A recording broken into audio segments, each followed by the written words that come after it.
Well, to me, performance is just a connection to the main practice of arts in Africa, especially in Yoruba. Because when you look at the Yoruba critically, you will see that the art is produced. Most of the objects that you're seeing that is popular in most of the museums in the Western world are actually created as object of performance. Of course, the aims and objectives may be different, but these objects are specifically created to be performed. And so, and I think, to me, having started the process of decolonization, self-decolonization, I think it is pertinent for me to go back to the roots and pick and borrow heavily from this practice. And that's exactly what I do. And that's why I choose performance art.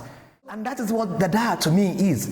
It's a dialogue between culture, because these several cultures coming from all over the continent, all over the world, the Dada movement brought them into like a focus, and they dialogue and they borrow from these forms that are coming from different areas. They were not restricted to their own Western culture, but they were borrowing from all of the forms from several cultures, and there comes a new energy, a new forms, and that's exactly what I do.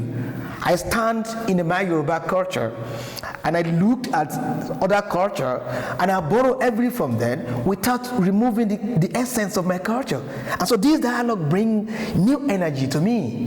And that is why even I'm here in Zürich. So it is all the same. It's like you bringing several ideas together, having a dialogue with them, having an interaction with them, and borrowed, from them, conscious influence.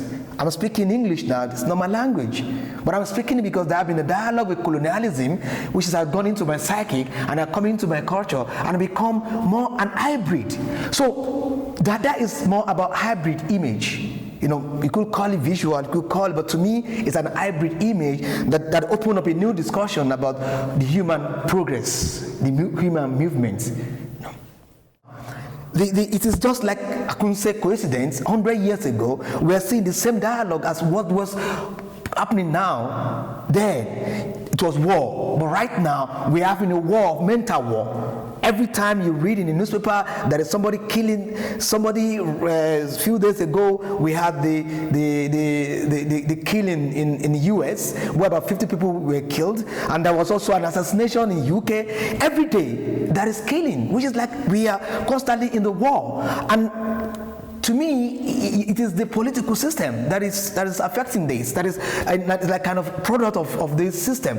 And so the regime now is the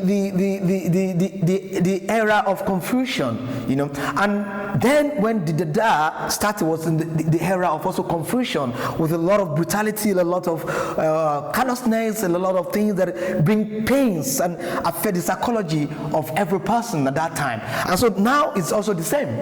So you have to be political, you have to talk about this, you have to bring that to your consciousness, your knowing body, into reflect on that and open up a critical discussion.